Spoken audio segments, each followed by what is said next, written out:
নবদ্বীপে এবিভিপি এর বিক্ষোভে ফের হামলার চেষ্টার অভিযোগ তৃণমূলের ছাত্র পরিষদের বিরুদ্ধে। নবদ্বীপে আজ সকাল থেকে উত্তপ্ত ছিল নবদ্বীপ বিদ্যাসাগর কলেজ নিয়ে। সেখানে এবিভিপি এবং টিএমসিপির সংঘর্ষে উত্তপ্ত হয় নবদ্বীপ বিদ্যাসাগর কলেজ। ফলে এবিভিপি এর 3 ছাত্রী সহ 4 জনের গুরুতর জখম হয়, যার মধ্যে একজনের অবস্থার অবনতি হলে তাকে স্থানান্তরিত করা হয় শক্তিনগর জেলা হাসপাতালে। এরপর আজ সন্ধ্যের সময় এবিভিপি এর কর্মীরা পোড়ামাতলা মোড়ে বিক্ষোভ দেখাতে গেলে অভিযোগ ওঠে সেখানে এক টিএমসিপি কর্মী হামলা করে।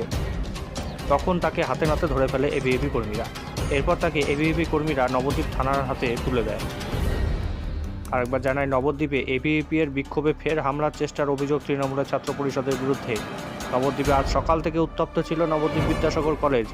সেখানে এবিভিপি এবং টিএমসিপির সংঘর্ষে উত্তপ্ত হয় নবদ্বীপ বিদ্যাসাগর কলেজ। ফলে এবিভিপির 3 ছাত্রী সহ 4 জনের গুরুতর জখম হয়, যার মধ্যে একজনের অবস্থার অবনতি হলে তাকে স্থানান্তরিত করা হয় শক্তিনগর জেলা হাসপাতালে।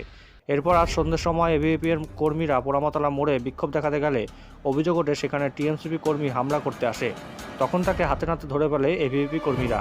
এরপর তাকে এবিভিপি কর্মীরা নবদ্বীপ পুলিশের হাতে তুলে দেয়।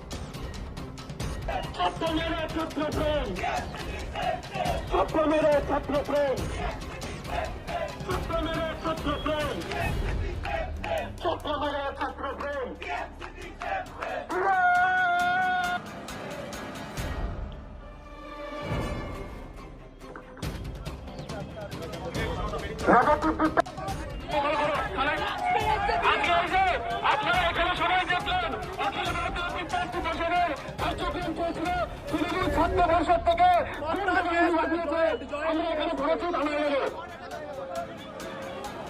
একদম পুরো নেশা হয়ে রয়েছে।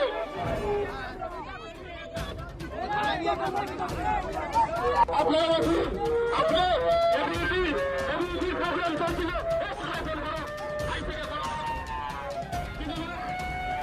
প্রোগ্রাম চলছিল, এখানে আপনারা এখানে সবাই দেখলেন অখিল ভারতীয় বিদ্যার্থী পরিষদের কার্যক্রম চলছিল। তৃণমূল ছাত্র পরিষদ থেকে আমরা এখানে ধরেছি থানায় একদম পুরো নেশা হয়ে রয়েছে।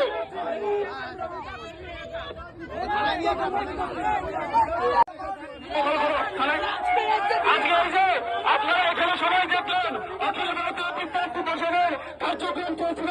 তৃণমূল ছাত্র পরিষদ থেকে আমরা এখানে ধরেছি থানায় একদম পুরো নেশা হয়ে রয়েছে।